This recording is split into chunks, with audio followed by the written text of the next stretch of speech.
Bien, buenas tardes. Esta es la clase del curso de Ecología para Agronomía del día martes de 2:30 a 4.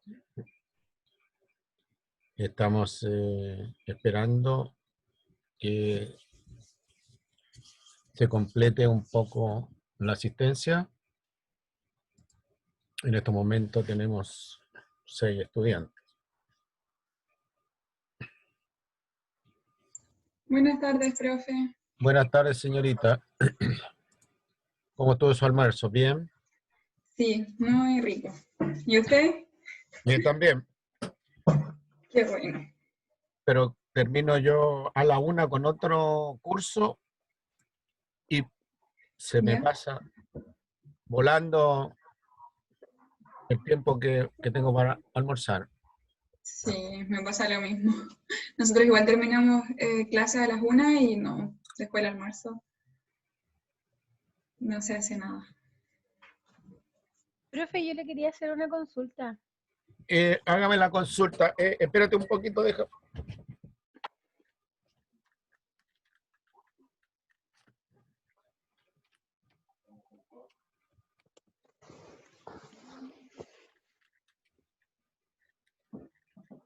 ¿Bien? ¿Me escucha? ¿Sí? Ya. Que le quería preguntar cómo podía yo calificar o clasificar la interrelación o, no sé, como interacción que existe, si es mutualismo o protocooperación, sobre, sobre la planta endémica Aristoloquia chilensis, Silencio. sí, con la mariposa Batus polydama. Eh, interesante la pregunta.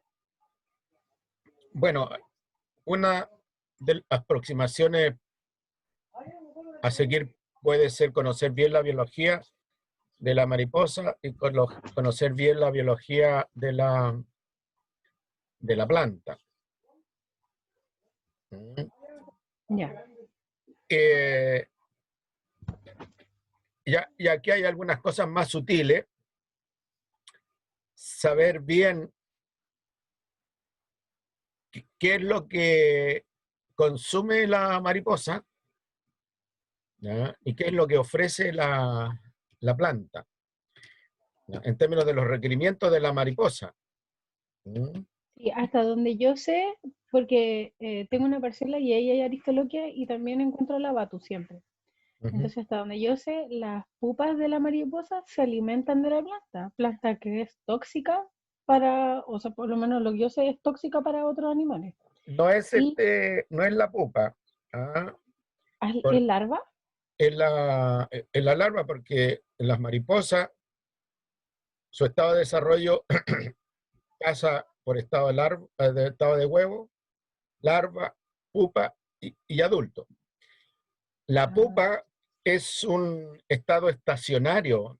El animal no se mueve, no se alimenta. Pero ya, es como el capullo. desde el punto de vista de la organogénesis del animal es un estado tremendamente activo, porque la pupa continúa a la etapa de larva. Entonces, el propósito fundamental de la larva es acumular la mayor cantidad de nutrientes para que una vez que entra al, a la etapa de pupa, el animal como tal no necesita alimentarse de tal manera que todos los nutrientes que están ahí ayuden a la síntesis, primero se llama histogénesis, la formación de los tejidos, y después se pasa a una etapa de la formación de los hongos, de los órganos, que es Organogénesis. la organogénesis, ¿ah? Y todo eso ocurre dentro de la pupa. Entonces lo que se alimenta ya es la larva.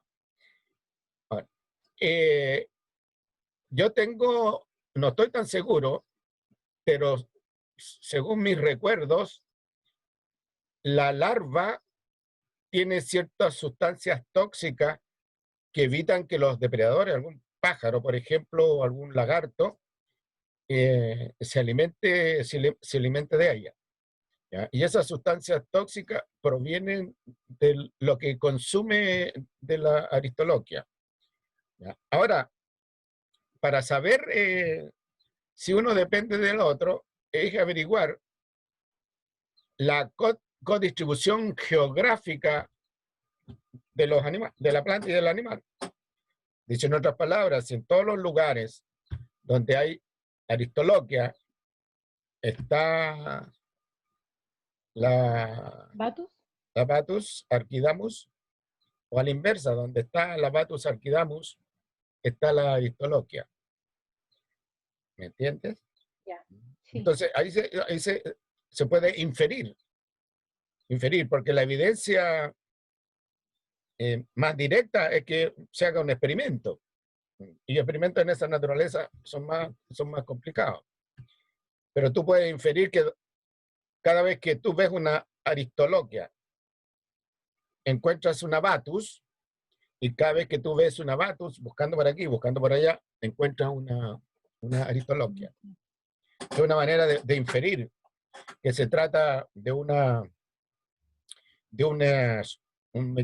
mutualismo en lugar de una proto-cooperación. Ya, profe, entiendo. Bien. Me Buenas voy a tardes. fijar más cuando vea la mariposa. A ver si encuentro la pero si la tienen, si está en tu sitio, vas a encontrar probablemente ambas. ambas. Sí. ¿Ah? Ahora, si tú observas con más detención al comienzo de primavera, puedes observar los huevos y después las Sí, sí las vi. las Sí, sí las larvitas que las están estuve creciendo. siguiendo. Sí, tienes que, por eso te decía, hay que saber un poco más del rango geográfico de distribución, ya sea de la aristoloquia o de la mariposa. Entonces, donde tú tienes datos de distribución geográfica del bicharraco, vas ahí el momento de la floración, por ejemplo, y encuentras junto a la planta la mariposa o la larva, en el estado adulto de la mariposa, o bien el rango de distribución de la mariposa, si se sobreponen, ¿ya? En su rango de distribución. Ahora hay otras aproximaciones más cortas, pero implica el análisis de lo que ofrece la planta y el análisis de lo que tiene el animal, digamos, la larva.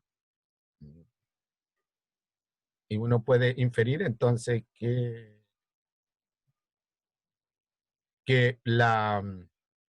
hay una relación de mutualismo en lugar de proto-cooperación. Ya entiendo. Bueno, hay otras aproximaciones, observar el alimento, lo que le ofrece la planta, y después tener en algún ensayo experimental alimento relacionado a lo que come la planta en la naturaleza, pero distinto, pero relacionado. Y si el animal logra sobrevivir o no en otras fuentes de alimento. Porque si hay otra fuente de alimento, uno puede sospechar que si la mariposa no encuentra la planta y tiene la posibilidad de elegir otras plantas, bueno, no estando la que prefiere, se irá a la segunda o tercera preferencia.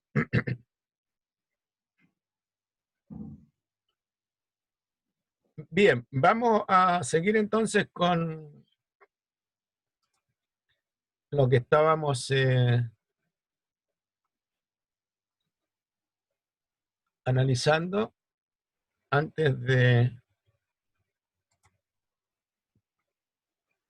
la interrupción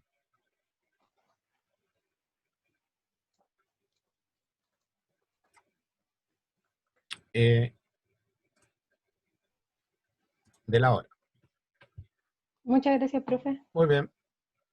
Ya les dije que estoy grabando la clase y en la medida en que el tiempo me lo permita, se lo voy a subir a la brevedad posible.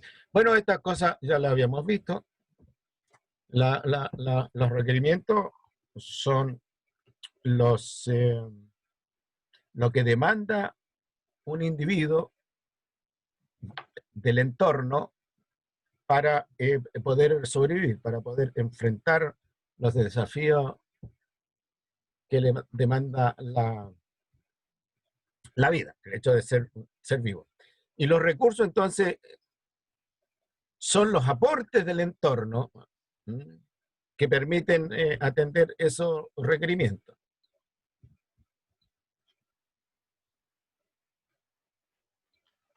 Después tenemos las interacciones. Las interacciones intraespecíficas, ya señalamos que eran aquellas referidas a individuos de la misma especie, y las interespecíficas referidas a aquellos individuos que son de especies diferentes. En las intraespecíficas, bueno, tenemos nosotros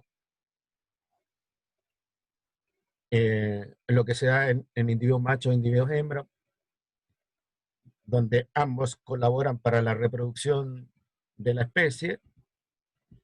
En animales, bueno, los machos y las hembras colaboran protegiendo a los polluelos, los machos colaboran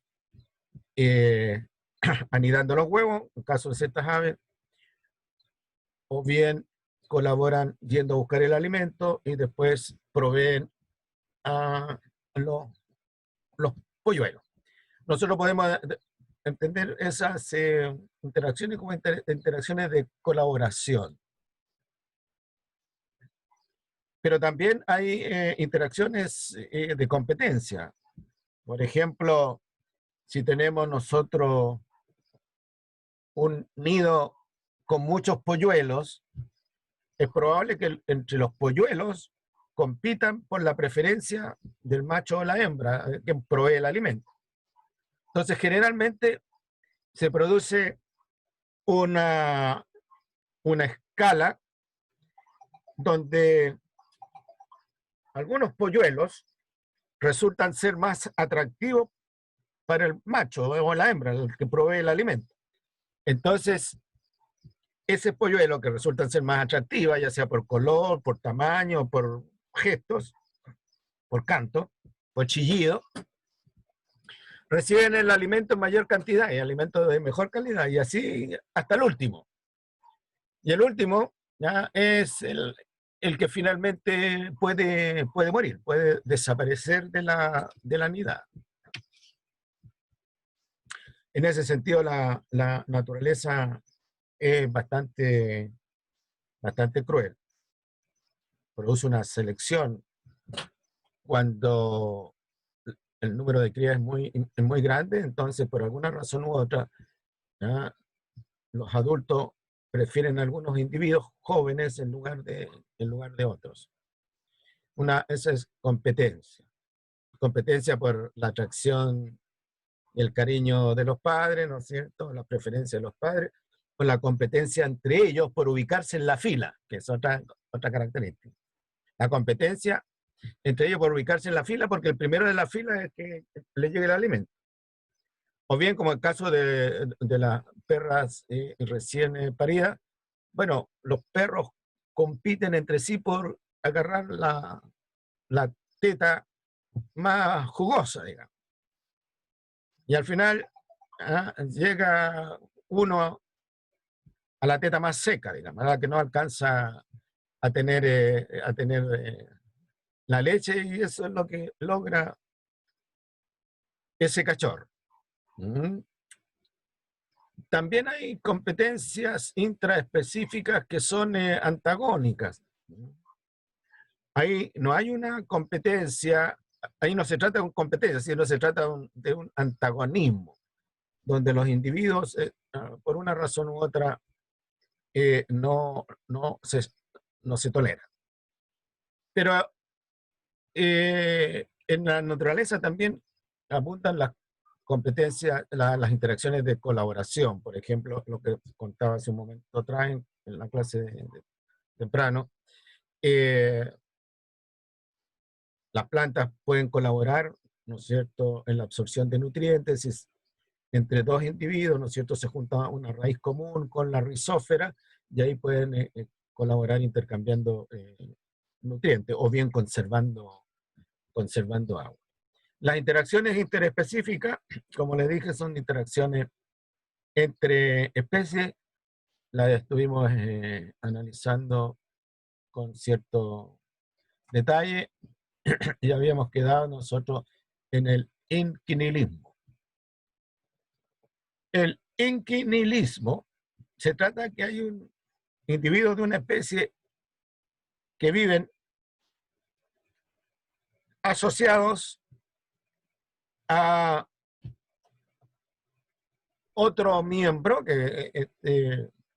vector,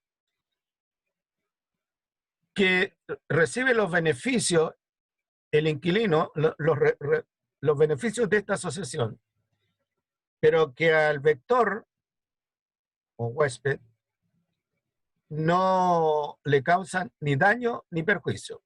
Y esto representa, ¿no es cierto?, el cero, los mismos casos del comensalismo. Uno obtiene beneficio, pero el otro miembro de la asociación, le es indiferente. A ver, yo mencionaba el caso de los gorriones que llegan aquí a la casa a comerse la comida que dejan los perros. Bueno, a mí, el dueño de casa no me va mucho, y a los perros le come el resto, lo que sobra de la comida. No es fundamental para los perros. Los perros no van a estar raquíticos, muertos de hambre, porque vienen un par de gorriones, ¿no es cierto? Se los comen. No. Hay inquilinos por todos lados. Ya les señalé yo que también pueden haber inquilinos en el cuerpo humano, en las cavidades del cuerpo humano, en las casas, en los tejados, en los huecos que hay en las paredes. Animales que se instalan y bueno, y también plantas que se instalan ahí. Después tenemos nosotros el parasitismo. Noten que el parasitismo es una relación beneficiosa para el parásito y una relación perjudicial para el huésped. El que vive a expensa se conoce con el nombre de parásito, y el que aloja se conoce con el nombre de huésped. Para el parásito, esta es una asociación obligada. O sea, su forma de vida de ese organismo es la de ser parásito. Y la otra característica del parásito es que por lo general no mata al huésped. Lo debilita, lo afecta de alguna manera, pero no lo mata. Porque como el parásito tiene que vivir de su vida parasitaria, el momento en que mata al huésped, muere el parásito. Entonces, los parásitos no matan al huésped. Ahora bien, en la relación planta-insecto, existe un fenómeno que se conoce con el nombre de parasitoide. Parasitoide. Ahí tenemos nosotros que el parásito mata al huésped. El insecto parásito mata al huésped. Pero en el momento en que el huésped muere, el parásito se transforma en un adulto de vida libre. Y por lo tanto, busca alimentarse, busca parearse, y las hembras entonces buscan los huéspedes, ponen los huevos sobre la superficie corporal del huésped. De esos huevos emergen unas larvas que rompen la piel, se meten al interior del huésped y se lo empiezan a comer de a poco. Y cuando ya el huésped está por morir, estos se transforman en un adulto verdadero. Así que el huésped muere, se seca y del interior salen los adultos. Es el caso de parasitoidismo, parasitoide. Este es un fenómeno biológico, una interacción que se usa bastante en control biológico. Se crían, por ejemplo, unas moscas que se llaman moscas taquínidas en condiciones de criadero, de cultivo, y después esas se sueltan, y estas entonces en el estado libre empiezan a buscar larvas de mariposas plagas, y una vez que las encuentran, ponen sus huevos, varios huevos en el cuerpo de la larva, y de ahí aparecen las larvas del taquínido, y estas larvas penetran a través de la piel de la larva plaga, y se empiezan a alimentar. El animal me muere, la piel se seca, ¿ya? Y del interior aparece la larva, el taquínido adulto, la mosca. Después tenemos la depredación. ¿Ah? Depredación. Noten que en la depredación uno es positivo y el otro es negativo, igual que el parasitismo. En el caso de la depredación, el depredador mata a la presa, se la come. En el caso del parasitismo, el depredador, el parásito, no mata a su huésped. Generalmente, el depredador busca en forma activa a la presa, la persigue, la entrampa, la embosca y la mata. Se la come ya sea completamente o esa presa la lleva a su nido y deposita en ella los huevos, y las larvas que surgen de ahí se alimentan de esa presa. Ahora bien, la depredación puede referirse tanto al individuo adulto como a las semillas. Entonces, tenemos nosotros, en el caso de la depredación del adulto, ¿no? Una planta, por ejemplo, que es la herbivoría, y la granivoría es la depredación de la semilla. Porque el animal, el depredador, al alimentarse de la semilla, mata el embrión. O sea, mata al individuo en un estado embrionario. Después tenemos nosotros caso especial de depredación, porque depredación puede ser un carnívoro, por ejemplo. ¿Ya? Y aquí estamos hablando del herbívoro. Es decir, el adulto es una presa, el adulto es una planta, ¿no? ¿Ah? Y el depredador es un animal herbívoro. La diferencia está con la depredación, en sentido estricto, que el depredador busca la presa. La presa es activa, se le escapa, se le arranca. El depredador ya, embosca la presa, la entrampa, etc. Y cuando la pilla, la mata. Aquí en el caso de la herbivoría, la planta no se desplaza, está ahí. Y viene entonces un animal, consume parte del cuerpo de la planta o la consume completamente. Si la consume completamente, esa planta tiene muchas probabilidades de morir. Pero si le consume las hojas, ¿no es cierto?, o parte del cuerpo superior de la planta, dejándole, qué sé yo, la raíz, bueno, esa planta puede sobrevivir, crecer nuevamente. Después tenemos dos casos, donde la interacción ecológica se hace a través de sustancias químicas. Y una de esas es la antibiosis, donde tenemos nosotros un miembro que recibe el nombre de huésped y el otro que recibe el nombre de antígeno. Y aquí la sustancia química involucrada es el antibiótico. Entonces, en la naturaleza hay muchos fenómenos de tipo antibiosis donde hongos pueden producir, por ejemplo, antibióticos y afectar el crecimiento de bacterias en la zona donde están los hongos. Bueno, los antibióticos se descubrieron precisamente estudiando esta interacción.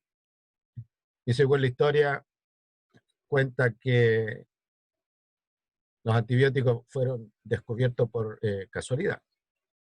Que el investigador tenía, ¿no es cierto?, placas de cultivo, ¿ya?, donde estaba haciendo crecer hongos, y estas plantas se le infectaron con bacterias, o a la inversa estaba haciendo crecer bacterias, y estas algas y estas placas se le infectaron con hongos, y encontró que alrededor de los hongos no habían bacterias. Después hizo estudios más dirigidos, experimentos más dirigidos para demostrar, ¿no es cierto?, la hipótesis que los hongos causaban la muerte de las bacterias. Después, estudios posteriores demostraron que los hongos producen ciertas sustancias químicas, ¿no es cierto?, que ahora le llamamos antibióticos, y que sirven para controlar bacterias. Otro fenómeno que se hace a través de sustancias químicas en las plantas superiores es la alelopatía. Y aquí tenemos un huésped como miembro 1 y un alelo, ¿ya?, como miembro 2. Aquí las sustancias químicas son producidas por las raíces. Y las sustancias químicas producidas por las raíces se desplazan fuera de la periferia de la planta e impiden que otras plantas de la misma especie o de especies cercanas puedan crecer ahí. Y se produce entonces alrededor de la planta una suerte de círculo donde no crece ninguna vegetación que le pueda competir. Después tenemos la competencia. La competencia, vean ustedes que es negativa.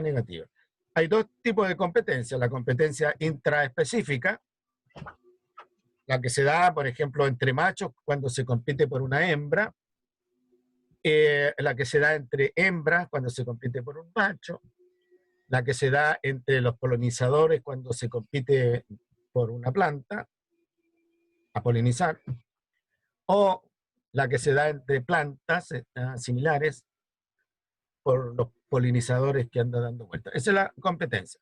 Se dice que la competencia se produce cuando un recurso que necesitan los individuos está en cantidades insuficientes en el entorno.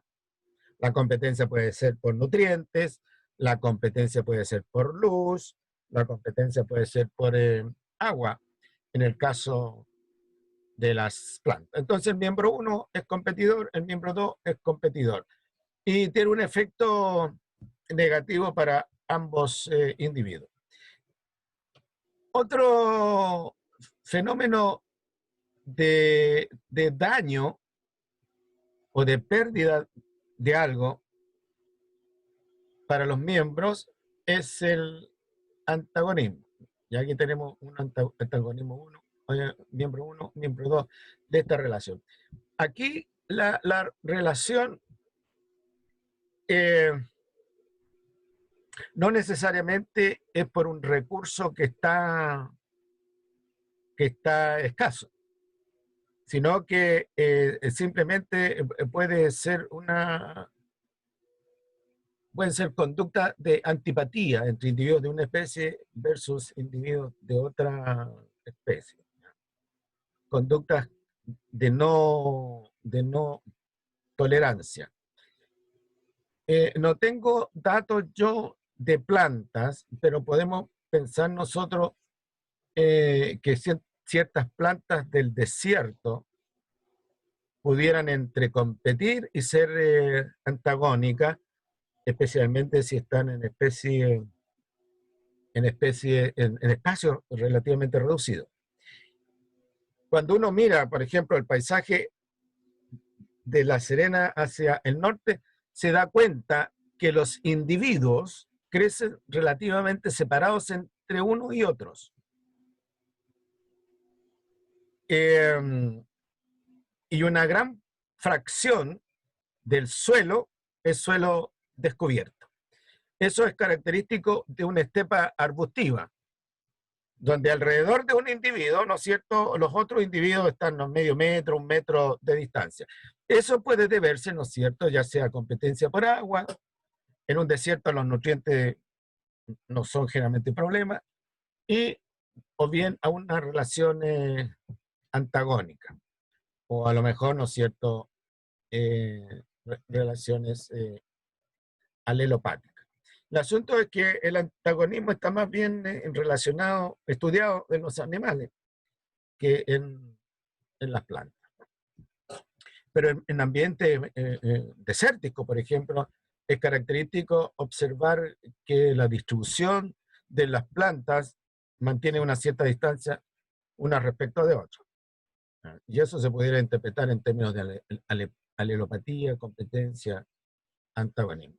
Ahora, en las plantas cultivadas, como los cultivos son todos de una misma especie, lo que ahí predomina es la competencia, por agua y por nutrientes. En un bosque ahí predomina la competencia por agua, por nutrientes, pero también por luz. Y en un bosque, que lleva un bosque natural, bueno, pueden existir interacciones alelopáticas o interacciones antagónicas. Entonces, cuando se ralea, por ejemplo, un cultivo, se van sacando los individuos y se van esparciendo, manteniendo una distancia mínima, no que estén unos encima de otros, bueno, es para reducir la competencia. Que los individuos crezcan más grandes, más robustos, más productivos. ¿Tienen alguna consulta que hacer, chiquillos, chiquillas? Sí, profe, yo quisiera que me explicase un poquito mejor el antibiosis, que no la entendí muy bien. La antibiosis es una relación antagónica donde uno de los miembros de la relación ¿ya?, se mantiene indiferente y el otro miembro de la relación pierde. Esta relación se hace a través de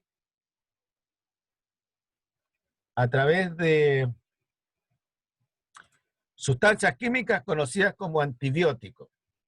Y el ejemplo más estudiado de la antibiosis se da en la relación hongo-bacteria. El hongo produce sustancias químicas que para él son indiferentes, pero para las bacterias son perjudiciales. De ahí nació, ¿no es cierto?, el concepto antibiótico y el medicamento que nosotros llamamos antibiótico. Como contaba recién, prácticamente de un accidente, donde a un microbiólogo estudiando, no recuerdo bien si estaba estudiando las bacterias o estudiando los hongos, el asunto que se le contaminó, bacterias con hongos, y el hombre observador se dio cuenta de los cultivos contaminados, las bacterias crecían por un lado y los hongos crecían por otro. Y en un cultivo no contaminado, ¿no es cierto?, había un crecimiento homogéneo de bacterias. Entonces pues empezó a hacer un experimento, sacó trozos de cultivo, en aquellos cultivos donde había un crecimiento homogéneo de bacterias y los puso al centro, ¿ya? Y a los días después el tipo encontró, ¿no es cierto?, que el borde de donde estaba el cultivo de hongo estaba libre de bacterias. Bueno, y después fue haciendo experimentos más sofisticados.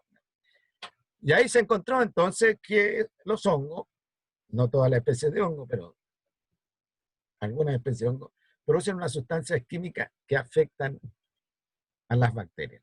Ahora, como los hongos son organismos del suelo y las bacterias también son organismos del suelo, podemos pensar que en un lugar donde están los hongos, bueno, los hongos pueden reducir de alguna manera ya la competencia con las bacterias a través de estas sustancias alelopáticas. Son venenos, o sea, antibióticas. Son venenos, pero al hongo como dice el gráfico, no le causan daño, pero sí a las bacterias. Bueno, como estas sustancias producidas por los hongos tenían un efecto antibacteriano, inmediatamente eso se transformó en un medicamento. Pero ciertamente después se investigó el compuesto químico y ahora no se crían, cultivan hongos para obtener los antibióticos, ¿no? Se obtienen a través de procesos químicos. ¿Ya? Es como, ¿no es cierto?, el nitrógeno para nutrir las plantas. Ahora obtenemos, ¿no es cierto?, los nitratos a través de procesos químicos, porque el proceso minero ya es bastante más caro que el proceso químico. Recuerden ustedes que nosotros, que a comienzos del siglo pasado y hasta mediados del siglo éramos los principales productores de salitre. Y el salitre se llamaba nitrato de Chile. Y el salitre se usaba como fertilizante por un lado, pero también se usaba para hacer explosivos. Se produjo la Segunda Guerra Mundial. Nosotros le estábamos vendiendo salitre a los alemanes. Los aliados nos dijeron, si le siguen vendiendo salitre a los alemanes, nosotros le vamos a declarar la guerra a ustedes y le vamos a invadir todas las salitreras. O sea, no había dónde perderse, así que Chile dejó de venderle salitre a los alemanes. Y los alemanes, en vista de eso, se dedicaron en laboratorio a sintetizar, a buscar el método de síntesis del nitrato de sodio, por ejemplo, y lo lograron. Y resultó ser más barato el método, que el método, ¿cierto?, de extracción del salitre acá en las salitreras. Por eso que las salitreras terminaron cerrando. Pero ese es un recurso que hay que dejarlo tranquilo, porque a medida que va aumentando la productividad agrícola, ¿no es cierto?, se va necesitando cada vez más nitrógeno. Y ahí está ahí. A pesar que ahora gran parte del salitre que se usa como proveedor de nitrógeno es salitre, es nitrato artificial, pues nitrato de sodio de laboratorio, sintético. Y es más barato, repito. ¿Alguna otra consulta, chiquillas, chiquillos? Profe, quería Sí. saber si la alelopatía se presentaba en las raíces de los eucaliptos. Es posible que se produzca, pero la información que yo tengo es más bien en arbustos. Ya. Y es bastante común en ambientes áridos y semiáridos, ¿no?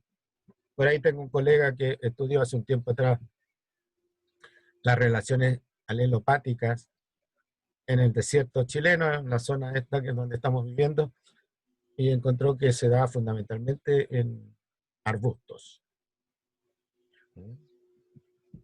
¿Otra pregunta? Eso no me parece. Bien.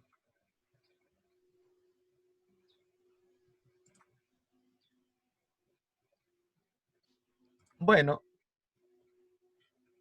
lo otro que tenemos que pensar nosotros cuando examinamos la ecología de los individuos son los factores ambientales que forman parte del entorno del animal y que pueden generar algún efecto sobre el individuo.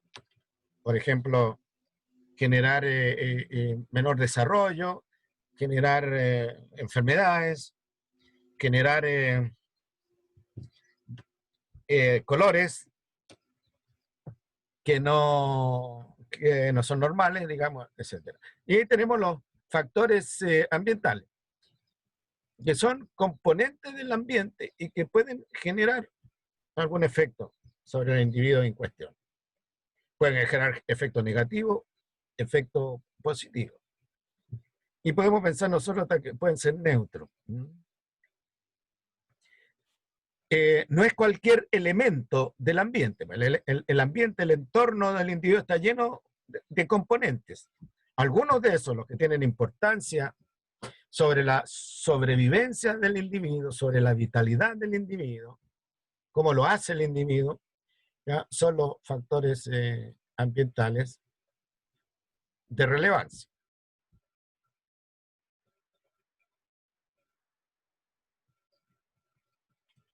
Entonces, de nuevo, volvemos a esta figurita, ¿no es cierto?, donde el anillo periférico representa un cultivo y un coleóptero que vive aquí, ¿no es cierto?, que sube, baja, se desplaza, que de vez en cuando vuela y después vuelve, etc. Y las flechas corresponden todos los factores del medio ambiente, con lo cual este bicharraco está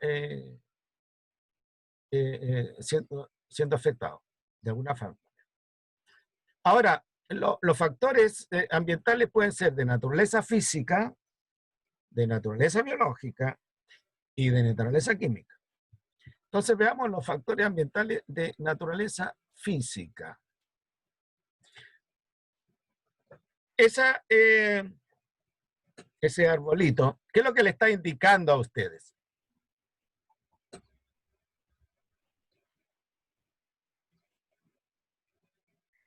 ¿Que hay harto viento en la zona? Exactamente, que es una zona ventosa. Bien. Y además se puede dar cuenta que el arbolito muestra la dirección del viento. El viento. ¿Ya? Esto se conoce con el nombre de efecto bandera. Y aquí en la zona, cuando uno va hacia el norte por la costa, hay muchos arbustos que el viento los tiene podados. Los arbustos más protegidos, por ejemplo, presentan este efecto bandera. Y los arbustos más pequeñitos tienen una forma achaparrada, o sea, una forma chatita, y en dirección al viento. Sobre todo que el viento de aquí de la costa, el que incide de Punta Teatino hacia el norte, es un viento salino.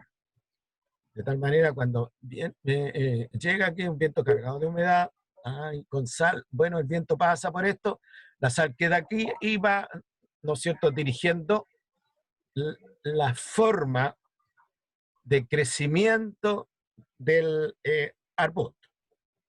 En otros lugares, ¿no es cierto?, donde el viento no es salino, pero es intenso, bueno, podemos encontrar, hacia los vilos, por ejemplo, encontramos nosotros pinos que tienen el efecto bandera bastante marcado. Y ahí tenemos nosotros cuáles son los factores físicos que son importantes, ¿ya?, para un individuo en cuestión. Tenemos la temperatura, la humedad relativa, la presión atmosférica, en el caso de las plantas que nos interesan, el sonido, el viento, la fuerza, la radiación, la energía. Díganme ustedes, por ejemplo, la temperatura, ¿cuál puede ser la importancia, ¿ya?, como factor del ambiente sobre un individuo?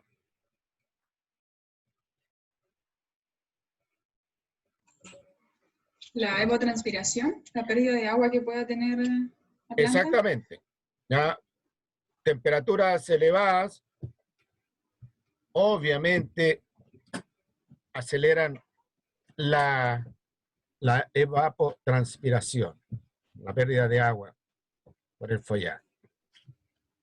Ahora bien, si nosotros estamos hablando de un individuo que demanda a través de sus raíces una gran cantidad de agua y vive en un ambiente que le provee poca agua y con elevada temperatura, bueno, ese individuo no va a poder existir ahí. Por eso nosotros, cuando examinamos las plantas de un ambiente desértico, por ejemplo, bueno, esas plantas tienen una serie de adaptaciones que le permiten vivir, por ejemplo, en condiciones de baja precipitación, en condiciones alta radiación solar, que es la que causa elevada temperatura. Entonces la temperatura, ya combinado con la temperatura, tiene efecto, ¿no es cierto?, a través de la pérdida de agua, bueno, fenómenos de evapotranspiración. También nosotros sabemos que la temperatura, si es muy baja, inhibe los procesos celulares, los procesos fisiológicos, y nos podemos encontrar ahora en el otro extremo. Individuos que no resisten temperaturas muy bajas, ven su fisiología, su morfología alterada. Es lo que pasa cuando se producen las heladas, ¿verdad? Y los daños que le causan al cultivo. Entonces, temperatura elevada, ciertos efectos sobre los individuos, temperaturas bajas, otros efectos para los individuos. Ahora, hay un rango que sirve la curva de la campana de Gauss. ¿Ya? ¿Conocen la campana de Gauss, verdad? ¿Sí? La curva de la distribución normal. Entonces, los individuos funcionan en rangos de temperatura que se llaman las temperaturas óptimas. Entonces, sobre ese óptimo, el individuo empieza a tener problemas de todo tipo, pongámosle fisiológicos. Y bajo esa temperatura empieza a tener problemas. Entonces, hay un rango. Y esto los agrónomos lo tienen que saber bien, porque no pueden cultivar ciertas especies en lugares donde no está la temperatura adecuada, no se logra el óptimo. A menos que tengamos nosotros variedades, ¿no es cierto?, artificialmente seleccionadas para que esa especie con esa variedad se pueda instalar aquí y no en otro lado. La temperatura. Algo similar pasa con la humedad relativa. También hay curvas, ¿no es cierto?, de suelo, donde se establece que la mejor productividad, ¿no?, la mejor condición de la planta se consigue dentro de ciertos rangos de humedad relativa del suelo. Sobre ese rango, la planta empieza a tener problemas hasta definitivamente morir, o bajo ese rango, la planta empieza a tener problemas hasta definitivamente morir. La presión. ¿Qué es lo que saben ustedes respecto a la presión atmosférica? Porque planta, ¿no es cierto?, enfrentada a la presión oceánica no tenemos, pero enfrentada a la presión atmosférica. A ver, primero, ¿cuál puede ser la gradiente de tamaño en función de la presión atmosférica?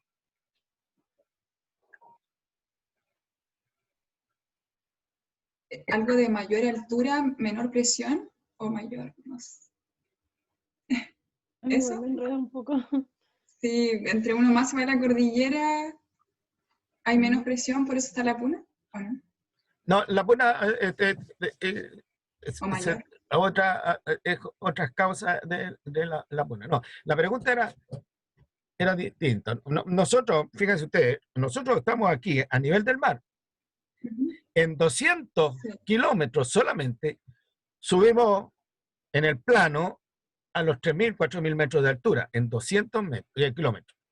Y si nos subimos al Cerro Las Tórtolas, subimos a los 6.000 metros sobre el nivel del mar. ¿Ya? Entonces, la pendiente es bastante grande. ¿Cómo es la fisionomía de la vegetación a medida que nosotros nos desplazamos de la costa hacia el cerro, hacia la cordillera? Más arbustivas, son de menor tamaño. Son de menor tamaño. ¿Ya? Llega un momento, ¿no es cierto?, en que no podemos, o sea, llega un momento donde se alcanza, si las alturas son muy grandes, donde se alcanza el límite de la vegetación, y más arriba más arriba ya no hay vegetación. ¿Ya? Y a medida que vamos subiendo, ¿no es cierto?, la vegetación se va haciendo más achaparrada, más chiquitita, siendo arbustiva. Bueno, ahí hay una mezcla combinada de factores. La temperatura, la presión atmosférica, la radiación y el efecto del viento. Ahora bien, no está muy claro el efecto que puede tener la presión atmosférica sola sobre las plantas. Pero se sabe, ¿no es cierto?, que a medida que vamos ascendiendo, vamos encontrando una vegetación cada vez más pequeña. Después nos encontramos con pastos y finalmente no hay vegetación. O sea, el límite de los árboles es bastante más bajo que el límite de los arbustos y que el límite de los pastos. En parte, ¿no es cierto?, por efecto del viento, en parte por el efecto de la temperatura baja en general, efecto de la radiación, la calidad de la radiación y efecto de la presión. Pero hay un efecto combinado. Por supuesto, sola la presión ya no está muy clara la situación. Después tenemos el sonido. Entendiendo por el sonido, ¿cierto?, un movimiento vibratorio del aire, pero este movimiento vibratorio puede ser producido por el viento, puede ser producido por un objeto que vibra y eso hace vibrar el aire. ¿Tendrá algún efecto importante el sonido sobre la planta? ¿Qué han leído ustedes por ahí? Que sí. Profe, ¿Sí? sí, que existe la sinestesia. Explícanos eso. Por lo que yo tengo entendido es como las vibraciones que emiten las plantas, como una forma de comunicación. Sí, por ahí hay unas teorías al respecto.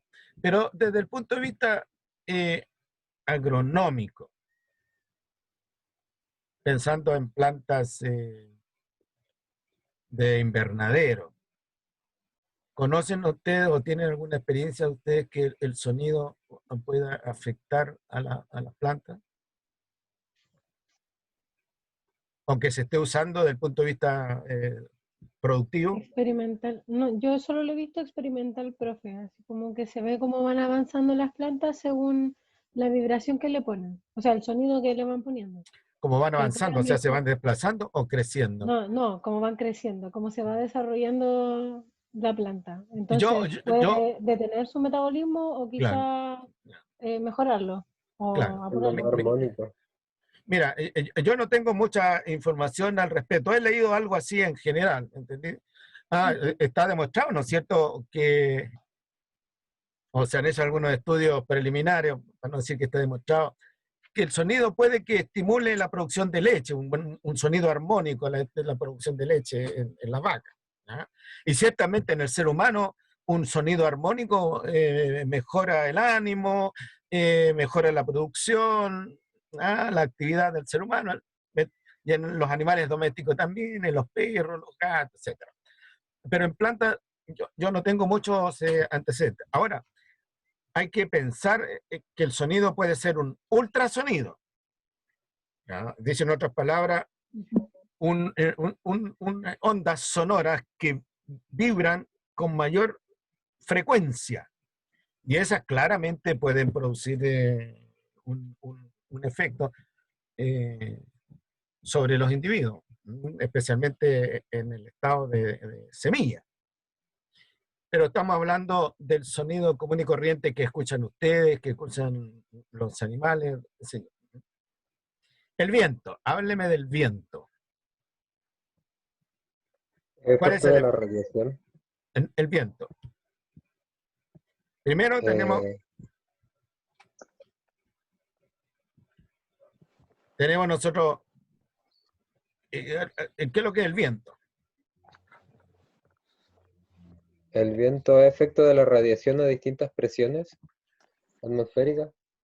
Claro, el viento es movimiento de masas de aire, que es producto de diferentes temperaturas. Ahora, para que el viento tenga diferentes temperaturas, porque recibe una cantidad de energía solar, digamos, diferente, lo que hace entonces que aquellos segmentos le llaman celdas, ¿cierto? Que reciben mayor temperatura, se calienten y se dilaten, y aquellos que reciben menor temperatura se contraigan, y ahí se produce entonces un movimiento, un desplazamiento de energía, y este desplazamiento de energía se refleja en el viento, se expresa en el viento.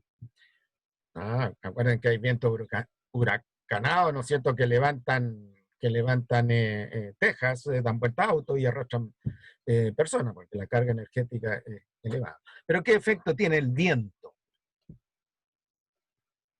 Físico, Profe, así como que va deformando el desarrollo de la planta. Bueno, tiene un efecto, ¿no es cierto?, sobre la forma de la planta. Ya vimos el efecto bandera. Ujú. Ahora, si También ese viento, deja terminar la idea y te paso la Ya. palabra. Además, si ese viento es viento cargado con sal, ese viento tiene un efecto erosivo. Si va cargado con arena, con mayor razón. ¿Sí? ¿Qué me decía alguien? ayuda a la polinización. Bueno, el viento cuando es, sí, claro, hay muchas plantas, sobre todo gramíneas, que se polinizan mediante la polinización. Bien, bien. También había quedado en el tintero. ¿Cómo se llama la polinización? ¿anemófila? Se llama Aero. polinización anemófila. Bien. ¿Y cómo se Profe. llama el instrumento que mide la velocidad del viento? Anemómetro. Anemómetro, ¿verdad? Anemófilo, anemómetro. Claro. Pero falta algo importante para ustedes, el viento. Profe, ¿Sí? yo tengo entendido que le da fuerza a las plantas el viento. No es lo mismo que uno plante un árbol sin viento a que con viento. Como que las raíces se afirman más. ¿O no? Bueno, me parece interesante esa observación. Vamos a volver dentro de unos segunditos. El viento, falta un efecto importante del viento. ¿Profe? ¿Sí? ¿El viento igual puede traer nutrientes? El viento desplaza nutrientes, claro. Efectivamente, yo una vez estaba en un curso de perfeccionamiento en Israel, fue un día sábado, y me subí a la terraza del edificio y estaba ahí, día sábado en la tarde, echando de menos a la familia, esto y lo otro. Y de repente veo una tremenda nube. Y bueno, se acercó una israelita y me dijo, ¿qué es lo que estaba mirando? Le dije, mira, estoy mirando esa nube. Mira, me dijo, primero, esa cosa no es una nube. Segundo, es polvo, me dijo. Es viento cargado de polvo. Y viene del Sahara, me dijo. Gran parte del suelo de esa zona de Israel, Palestina y toda esa cuestión, el suelo, es producto del viento que proviene desde el Sahara, y ese arrastra polvo.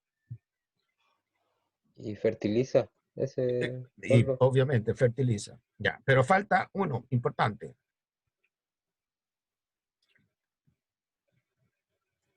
También provoca la pérdida de agua Claro, por el los estomas. viento tiene un tremendo efecto erosivo. Y también entonces el viento favorece la evapotranspiración.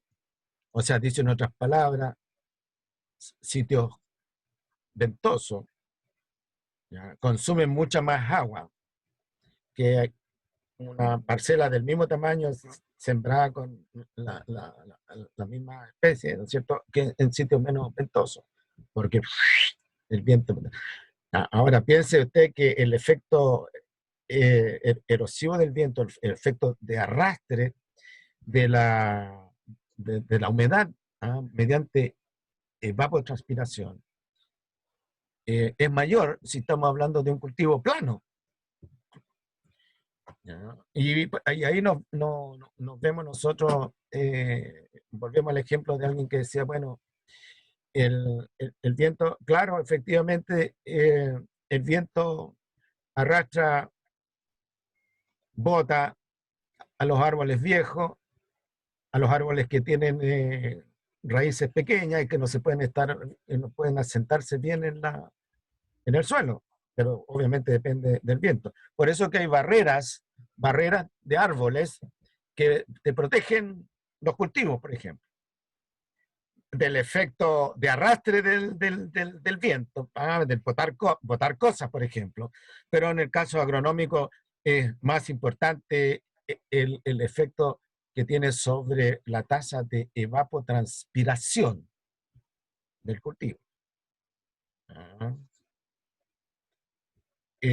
Y asumamos, ¿no es cierto?, que es un viento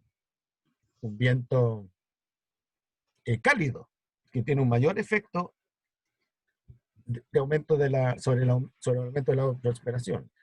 ¿Para qué decir si tenemos un viento que arrastra arena?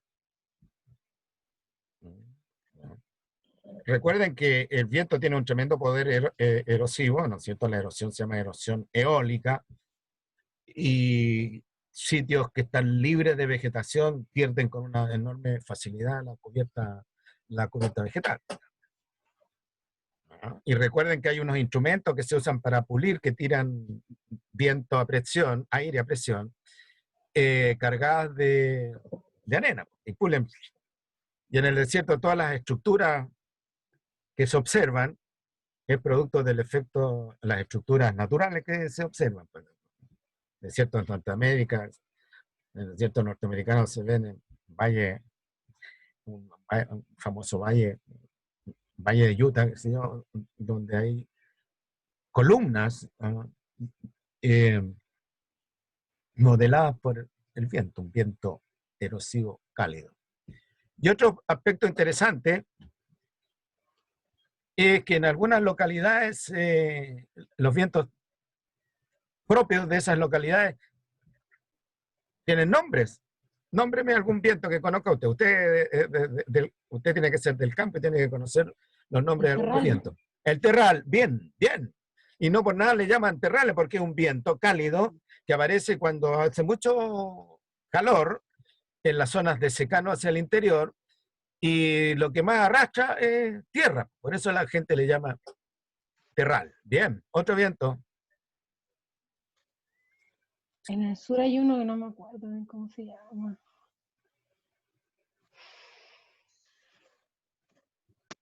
No sé, yo no sé ninguno. Hay uno del sur. Sí, es el puelche. El puelche. El puelche. El puelche. El viento norte, pues. Aquí nosotros decimos que cuando hay viento norte Va a llover. Va a llover. Verdadero o no verdadero, pero hay viento norte, dice la gente del campo, va a llover. Y a veces le asunta viento norte. Bueno, en otras partes hay vientos clásicos, el siroco, por ejemplo, que es el viento africano, que pasa por el Sahara.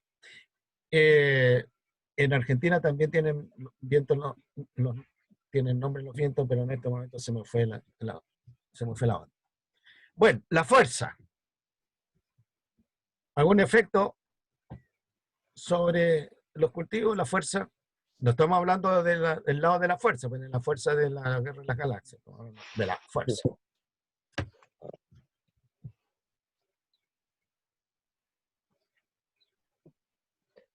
Profe, ¿qué se ve con fuerza de gravedad?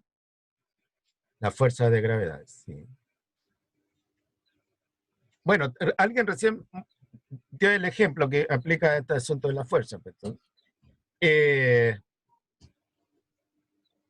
Que los árboles con mejores raíces, más metidos en el sustrato, son capaces de resistir la fuerza del viento, entendiendo por fuerza, ¿no es cierto?, aquella acción de naturaleza física que incide sobre un cuerpo y tiende a desplazarlo de su posición. Entonces, volviendo al caso del viento, ¿ya? La fuerza del viento es la capacidad que tiene el viento para poder desplazar de su posición a los objetos con los cuales se encuentra. Levantar un techo, mover una casa, botar un árbol, botar la rama de un árbol, etc. La fuerza. Ahora la fuerza también tiene una relativa importancia, sobre todo en el crecimiento de las raíces, ¿no? Que desplaza las raíces al centro de la tierra, en teoría, ¿ya? Y desplaza, ¿no es cierto?, el crecimiento sobre el suelo en sentido contrario. Y estamos hablando nosotros de la fuerza hidráulica, o sea, la fuerza con que las plantas arrastran agua desde el suelo, ¿no es cierto?, la raíz y hasta el tope del follaje. Piensen que podemos estar en presencia de un árbol que mide, no sé, 30 metros. Vean ustedes la fuerza que tiene que hacer, ¿ya?, el sistema para que el agua llegue hasta arriba. Ciertamente cuando nosotros aplicamos una fuerza para botar un árbol ahí y tenemos dificultad para botar el árbol, es porque el árbol está con sus raíces bastante fuertes para resistir la fuerza de una máquina o la fuerza de un señor que le está pegando hachazo. O bien si vamos a poner nosotros una barrera de árboles para proteger el cultivo del viento, bueno, los árboles tienen que tener tienen que ser lo suficientemente fuertes, ¿ya?, como para resistir los impactos del viento, o ser capaces de desplazar el viento hacia arriba, como cambiar la dirección del viento.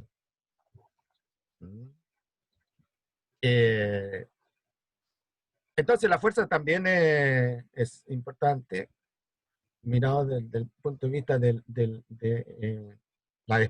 el desplazamiento de fuerzas que tienen al alterar, ¿no es cierto?, el sistema, o bien mirado desde el punto de vista del arrastre de agua, del crecimiento también del árbol. Imagínense 30 metros para arriba, tener la suficiente fortaleza como para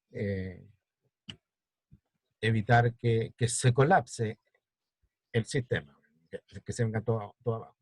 Y ciertamente tenemos la radiación. Ejemplo de radiación. Solar. UV, UVA, eso, ¿no? Claro, nosotros tenemos la energía solar. La energía solar es una es un tipo de radiación que nosotros llamamos radiación electromagnética, ¿verdad?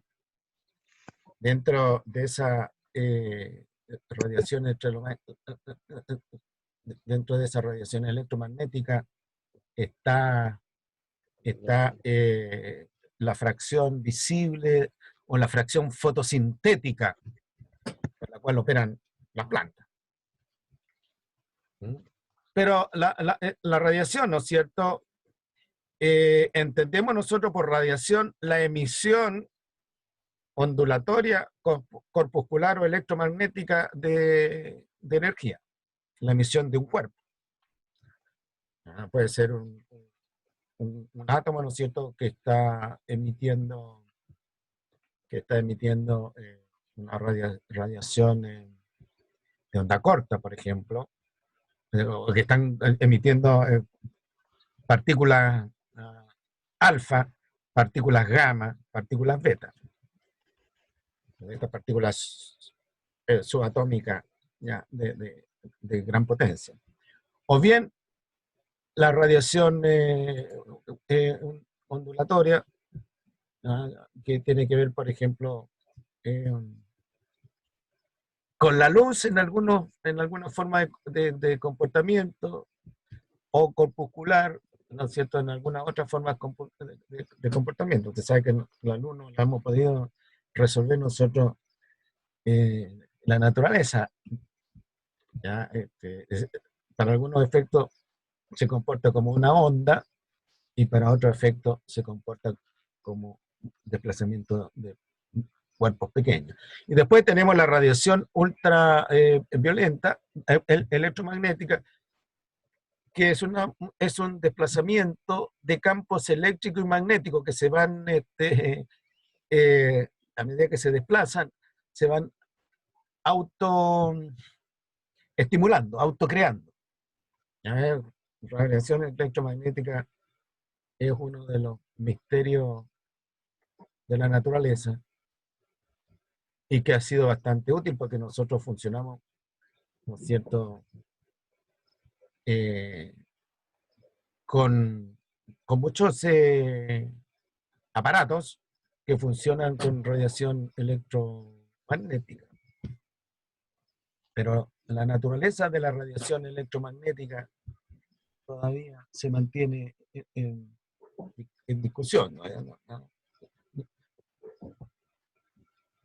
Pero un cuerpo, ¿no es cierto?, emite radiación electromagnética a medida que, ¿no es cierto?, a partir de ese cuerpo se van generando campos ondulatorios de naturaleza eléctrica y magnética, ¿ya? Y estos se van creándose a sí mismos hasta que al final se diluyen.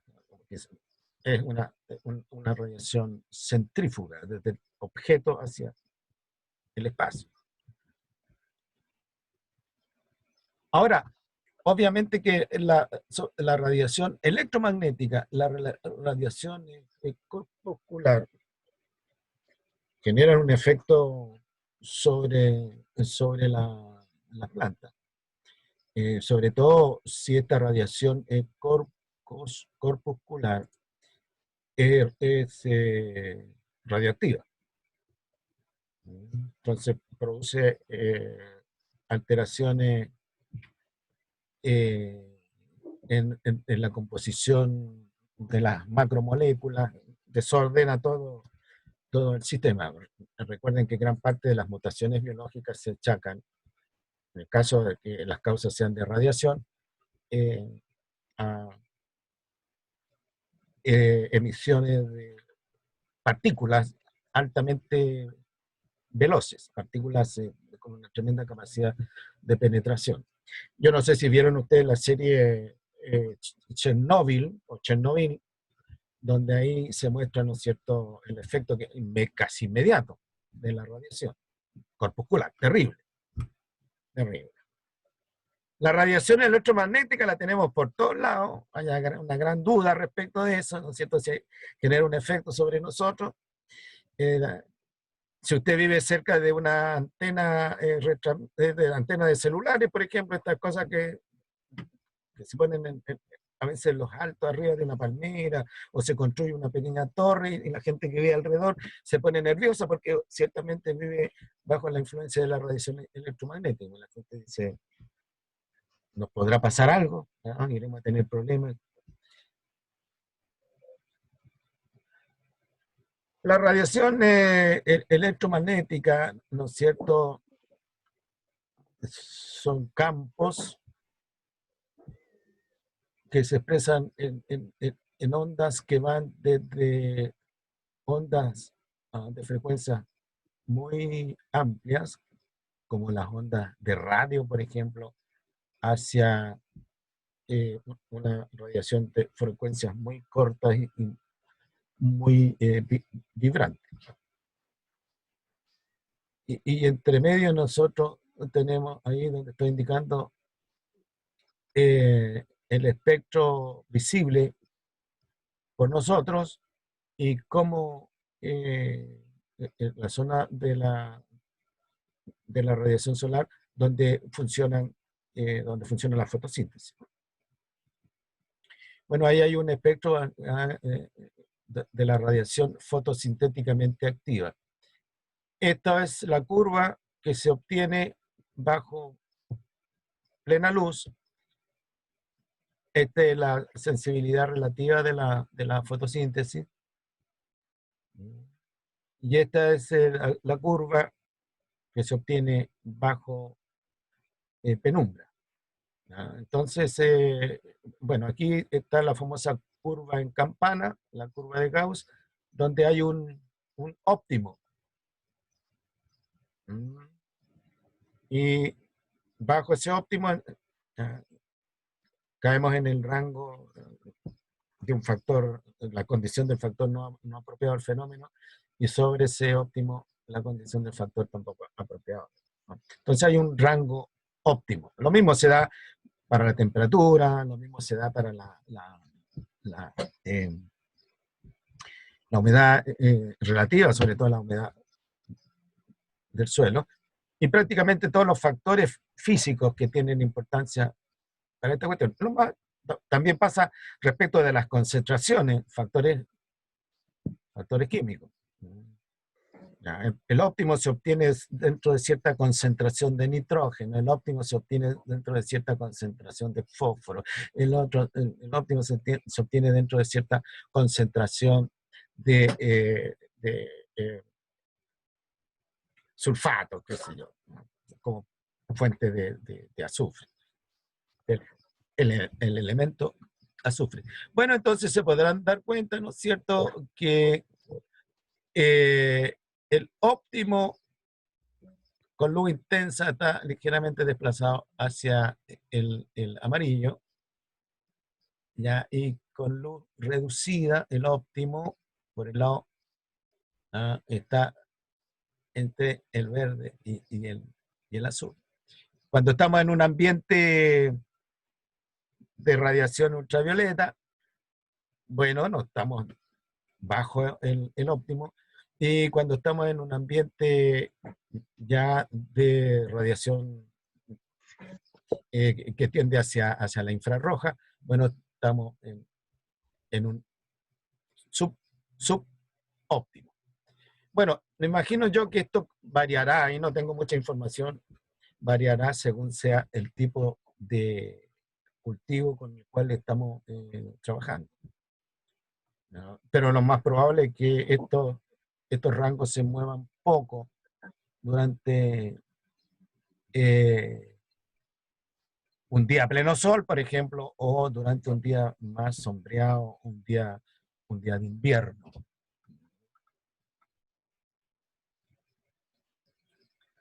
Esto como ejemplo, ¿no es cierto?, respuesta de la visión humana. Este es la visión bajo luz, no voy a decir plena luz, porque bajo plena luz la visión humana pierde calidad, pierde capacidad de percibir cosas. Y hay de nuevo un margen, un rango óptimo. Y esta es la visión con condiciones de baja luz, ya aproximándose a la noche, digamos, la penumbra, el atardecer. Ahora, el efecto ecológico de la radiación. Estamos hablando de la radiación electromagnética. ¿Ya? Bueno, aquí tenemos mutación y cáncer, bueno, de la radiación. Uno de los efectos más obvios es la visión. Para los organismos, ¿no es cierto?, el cual los ojos son importantes, ciertamente la radiación es importante para la visión. O sea, animales, por ejemplo, se comunican por colores, es importante la visión. Por tamaño es importante la visión. Por formas es importante la visión. Piensen ustedes que cuando aves, por ejemplo, entran al periodo reproductivo, el macho adquiere colores para llamar la atención de la hembrita. O a la inversa, la hembra adquiere colores para llamar la atención del machito. Cuando nosotros pasamos del invierno a la primavera, cambiamos nuestras conductas, por eso que septiembre para nosotros es importante, no solo por el 18 de septiembre, sino porque hay un cambio de estación. Y cambia la calidad de la luz. La calidad de la luz. Entonces nosotros puede que nos pongamos más optimistas, más dinámicos, más... Hay más horas de luz igual, ¿no? Bueno, aquí cuando se adelanta y se atrasa la luz nos friegan porque nos tenemos que ir a la cama o a levantarnos, etc. Sí. ¿Ya? Lo mismo pasa, ¿no es cierto?, del verano al otoño, donde el cambio en la calidad de la luz y la disminución en el fotoperíodo, ¿ya? Induce en la gente, bueno, la depresión, la flojera, por ahí hay algunos antecedentes que muchos estados, que aumentan los estados depresivos en estos periodos, ¿no? De verano a otoño. Y aumenta la euforia de invierno a primavera. Entonces nosotros dependemos de nuestras conductas y por supuesto los animales, las plantas, del tipo de radiación que hay. ¿Para qué decir la fotosíntesis? Porque ustedes lo saben tan bien como yo. El fotoperíodo, ¿qué se entiende por fotoperíodo? La cantidad de luz que un individuo recibe de un determinado periodo. ¿Ya? En el verano, el fotoperíodo aumenta, en el invierno, el fotoperíodo se reduce. Bueno, y ciertos fenómenos biológicos están relacionados con eso. También hay ritmos que ocurren durante el día. Eso se llaman ritmos circadianos, que dependen entonces de la intensidad y de la calidad de la luz. A nosotros nos alteran un poco los ritmos circadianos cuando adelantan la hora o la atrasan la hora desde que uno se tiene que levantar a acostar. Y la gente lo nota. La radiación también tiene un efecto sobre el dinamismo ecosférico. Por ejemplo, el balance térmico de la Tierra, los movimientos de las grandes masas atmosféricas, que son causadas entonces por la radiación. Y en el caso de la radiación corpuscular, tenemos nosotros las mutaciones y el cáncer. Vamos a quedar hasta aquí el tema de la energía, la importancia que tiene la energía, sobre todo para los sistemas productivos.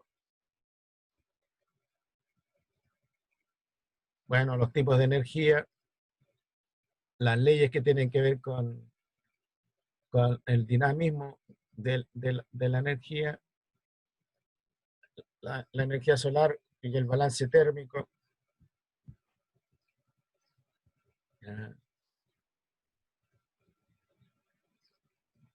Y la fuente de energía para nosotros. Quedan 3 minutos. ¿Alguna pregunta?